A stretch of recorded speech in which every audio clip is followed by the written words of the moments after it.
Hi friends, ఏంది 2 పాల ప్యాకెట్లు చూపిస్తుంది అనుకుంటున్నారా? మీకు ట్రిప్ చెప్పనా?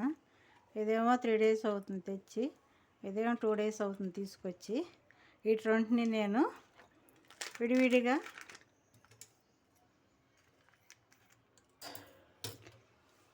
ఒక బౌల్లో ఈ బౌల్లో పోసుకుంటున్నాను. ఒకటి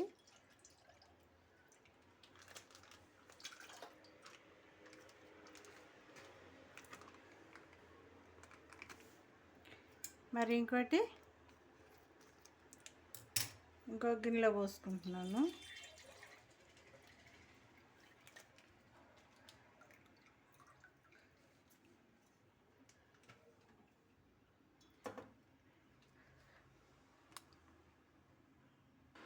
ఇటువంటిని విడివిడిగా నేను స్టవ్ మీద పెట్టుకొని కాస్తున్నాను.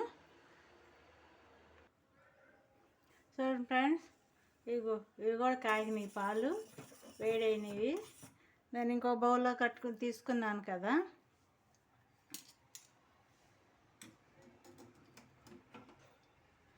అవి కూడా మంచిగానే ఉన్నాయి.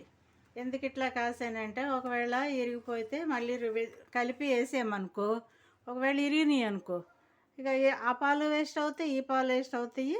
లీటర్ పాలు నేను దీంట్లో కలిపేస్తున్నాను. ఈ పాలు కూడా దీంట్లో పోసేసుకుంటున్నాను నేను.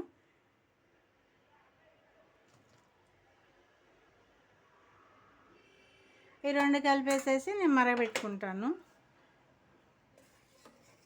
విడివిడిగా కాసుకుంటే మనకి పాలు అనేది ఏ పాలు ఉంటాయో ఏ పాలు ఉండవు అనేది రోజులు గడిచినాయి కదా, అందువల్ల నేను ఈ విధంగా చేశాను.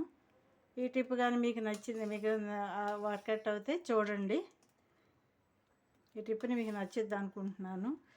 అట్లా పాలు విడివిడిగా ఇట్లా కాసుకుంటే 2 రోజులు గడిచిన తర్వాత ఇట్లా కాసుకున్నాం అనుకో, మనకు కూడా విడివిడిగా కాసుకొని ఒకసారి కలబోసుకుంటే మనకు పెరుగు పెట్టుకోవచ్చు.